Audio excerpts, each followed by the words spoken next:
how's the diehard old guard in the SEC looking at this SEC media days, with Texas and Oklahoma coming in and boom, the SEC media days are in Dallas.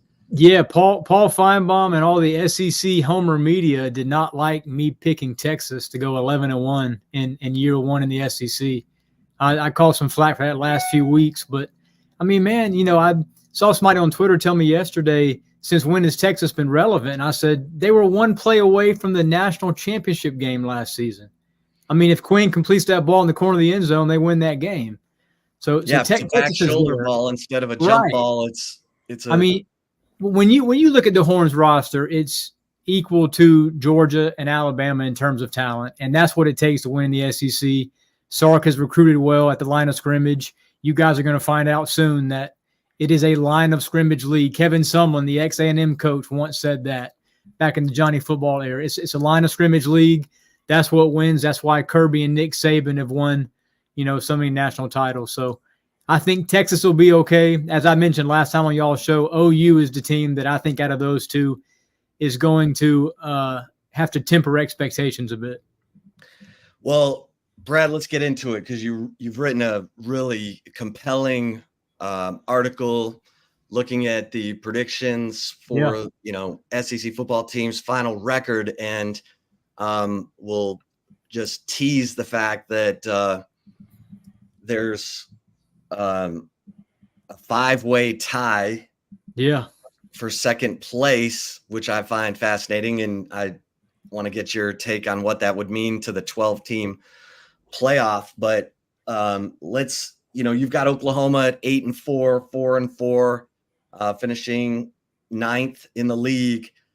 And what do you like about Oklahoma? What don't you like? I'll start first with the negatives. I'm not sold on Oklahoma's offensive line. And as I mentioned, Chip, you have to be elite up front to get to that 9-10 win threshold, which I think 10 wins this season is going to be the SEC's magic number to get you in the playoff conversation. Now, if we do have a 5-way tie for second with, 5 teams at 10-2, obviously not all of them teams are getting in, but I think 10 wins is the magic number, especially if you have a competitive schedule the way Texas does, going to Michigan and that sort of thing. But getting back to OU, Jackson Arnold, very talented quarterback. I had him in the mid-tier because I think there's guys in this league that are already more proven than Jackson. We only saw that one start in the bowl game, but they're going to be good at wide receiver too. Deion Burks is going to be a splashy player. Purdue transfer portal acquisition, one of the better portal wide receivers that we scouted this spring. So I think Oklahoma's offense is going to be fine defensively, and the offensive line, though, those are two areas that I think based on OU's schedule, they're going to find some trouble spots.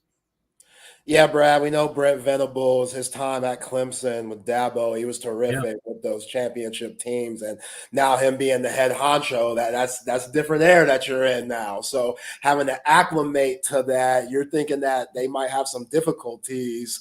How and why? Yeah, and Dabo Swinney has not been back to the playoff since Venables left Death Valley. So that's sort of indicative there of two programs maybe headed in different directions. And Dabo Swinney also has not taken a transfer portal player in the last 2 cycles. It's like maddening for a top 25 team. But getting back to OU, defensively, I do like their secondary. It's talented there. Obviously, they got their star linebacker back in Stutzman. He's a really good player. Led team in tackles, I think, each of the last 2 years. But Oklahoma's early season schedule, man, I think in week 3 is when they host Tennessee. That's the welcome to the SEC moment. I mean, is the primetime game going to be too big for the Sooners against the Vols, or is Oklahoma going to win that game and, sort of temper expectations in Knoxville? So that's one of the big September games that I have circled, and I think that comes in either week 3 or 4. Yeah, Josh Heupel going back going back home. Homecoming, yep. You've got Mizzou and A&M at 9-3. 5-3 in the league. Let's talk about A&M, Mike Elko, and what you see, for the Aggies and what you like. And obviously, there was some weirdness after Jimbo gets canned, was it Mark Stoops Yeah. initially, and then suddenly it's Mike Elko? But your thoughts on the Aggies? Yeah, I don't know, Chip, if Jimmy Sexton was the guy pulling the strings behind all that buzz of Mark Stoops. Probably. Yeah, I mean, Mark Stoops has been the conversation for the LSU job. He's been the conversation for potentially the Florida job if that opens this cycle. I mean, he's a guy who's averaged about 7.5, 8 wins a year at Kentucky, which nobody's done that ever before him. So he's an impressive coach. But yeah, a couple 10-win seasons. Yeah, a couple 10-win seasons, a couple big-time bowl wins too, and he's recruiting at a level that UK also has never done before. But A&M's got a very important first 4 games. They open against Notre Dame, preseason top 10 team. I think if they beat Notre Dame, obviously a 9-win season is certainly obtainable. I think if you lose that opening game, you're looking at maybe 7-5, 8-4 at best. But they go to Florida in week 3. And I know a lot of us have already shoveled dirt on Napier's grave there in Gainesville, but I mean, that's going to be a home game for the Gators, and they are pretty darn tough to beat at Ben Hill Griffin. So that's another big game. But A&M's a team that, if you asked me this question maybe 4 months ago, I didn't feel as good about A&M heading into spring practice. But looking at their portal acquisitions, they got a top 5 portal class. I think 31 total transfers Mike Elko's taken. So a brand new 2 deep there. And obviously Connor Weigman, if he can stay injury-free, he might be a first-round quarterback in 2025. And when you have a quarterback in this league, you can win games.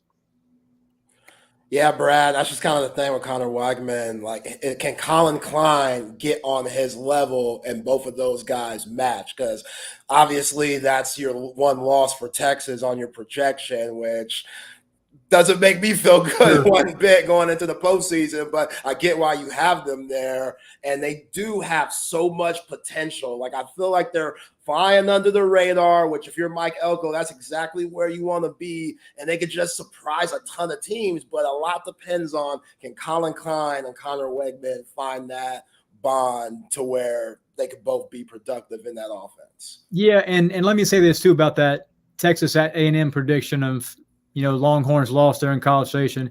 If I do have Texas 11-0 going into that game, it's essentially a game that Texas doesn't have to have because they're already going to be in the SEC championship game.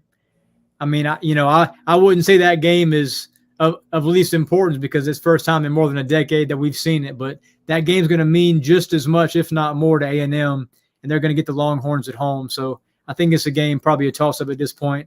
I do think Texas loses one regular season game. It's very hard to predict where that's going to happen, but road games in the SEC are brutal.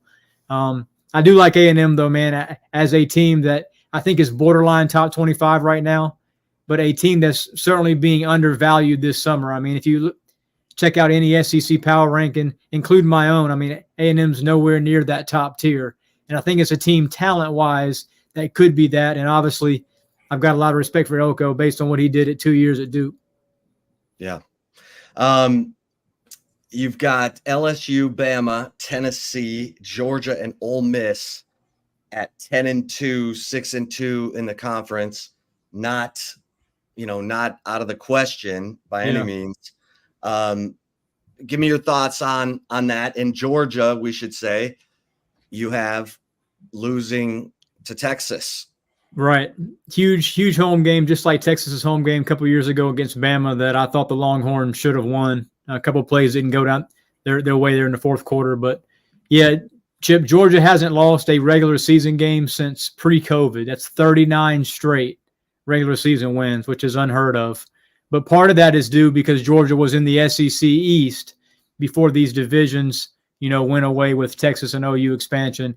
And in the East, I mean, if you beat Florida and Tennessee every year, you're probably going to win a lot of games there. So Georgia, though, is probably the toughest schedule in the SEC, goes to Texas. They go to Ole Miss. Bama's got a brutal schedule too. I've got them with 2 losses because they go to Tennessee, obviously, and they host Georgia. That's a very good September game.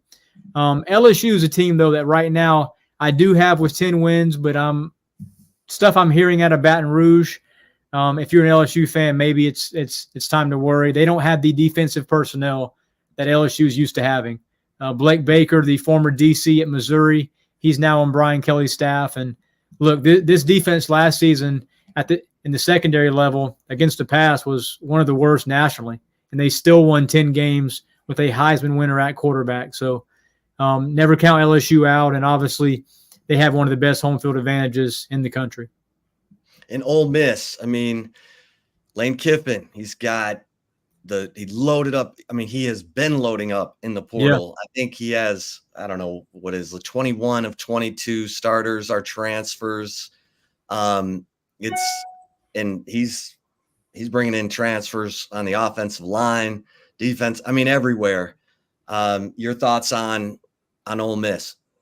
Yeah, the Rebels are going to be at least a touchdown favorite in 10 of 12 games that I see. Maybe the two they aren't is a road game at LSU and then that home game in November against Georgia. Ole Miss won 11 games last year. Only 2 losses came at Alabama and at Georgia. And I do think they're going to get Georgia this season in Oxford. That's going to be one of Lane Kiffin's biggest wins of his career. This is the season, guys, that Ole Miss has to get to the playoff. There's no ifs, ands, or buts about it. The boosters there in Oxford have paid handsomely for this roster. They've got a bunch of guys coming back. Jackson Dart at quarterback, 2 of the best wideouts in the SEC, and they stole South Carolina's top returning wideout in Juice Wells. So they got a 3-headed monster there with Jackson Dart and those pass catchers. And they had to get better on defense, and they went and got Florida's best defensive player. They got Texas A&M's top defensive lineman in Walter Nolan, and they got a real good tight end. So, I mean, this is a schedule that not only sets up for success, but I think anything less than a berth in that 12-team playoff is a failure for Lane Kiffin this season. And, you know, part of the reason his name's always mentioned in these big-time college football vacancies is what he's been able to do in Oxford with very little compared to other SEC programs. Well, in Texas, 11-1, 7-1 in conference play is your projection for the Longhorns. Give us your take on the new one of the 2 new members of the SEC coming in and maybe crashing the party. Yeah, the first half of the schedule for me, I think if Texas goes to Ann Arbor in week 2 and wins, and they beat Oklahoma in Red River, then I think you can lock in an 11-1 because the 2 toughest games after that are that home game against Georgia. That's a toss-up at this point, and then that road finale at A&M. So I do have Texas starting the season 7-0 and beating Georgia, and then heading into November unbeaten, possibly as the top team in the country, unless Ohio State is scoring 50 points a game like we all think they will be, and unbeaten in the Big Ten. But Texas has a top 5 roster. Sark is a top 5 coach, in my opinion, now that Nick Saban has retired. And, I go back to a comment I always make on Texas podcasts. When I saw what Sark did to Ohio State back in 2020 as Alabama's OC, I will put him up there with any other coach on game day in terms of X's and O's and drawing up plays in the sand and executing. And I think Quinn Ewers is a real good quarterback. And even if he's not an elite player this season, they got a guy behind him who's ready to take the reins. So, I mean, you're looking at the best quarterback room in college football, 2 really good backs. They went and spent money in the portal to get, edge rusher Trey Moore and Isaiah Bond, Silas Bolden, some other guys at wideout. So I think Texas filled the needs that it needed to fill, and I expect the Horns to have just as good a year 1 in the SEC as they had last season. What stands out to you about Carson Beck versus Quinn Ewers? I think Quinn Ewers is more of a throw it around the yard guy. I think Quinn Ewers' arm strength downfield is a little bit better. I think you'll see more explosive plays in the passing game from Texas, based on kind of how Sark calls plays. Georgia still has that pro-style offense, and Kirby Smart wants to lean on that, first-round projected O-line. He has 3 or 4 backs that he's going to hand the ball off this season too. They got Trevor Etienne from Florida, who was their starting running back last season, had about 1,000 yards. So Georgia's going to run the ball, I think, more than Texas will. And I just like Texas's personnel at the weapon positions better than Georgia right now. But Quinn Ewers and Carson Beck, those are my top 2 quarterbacks in the SEC, and I think we'll see those guys play once, maybe twice this season.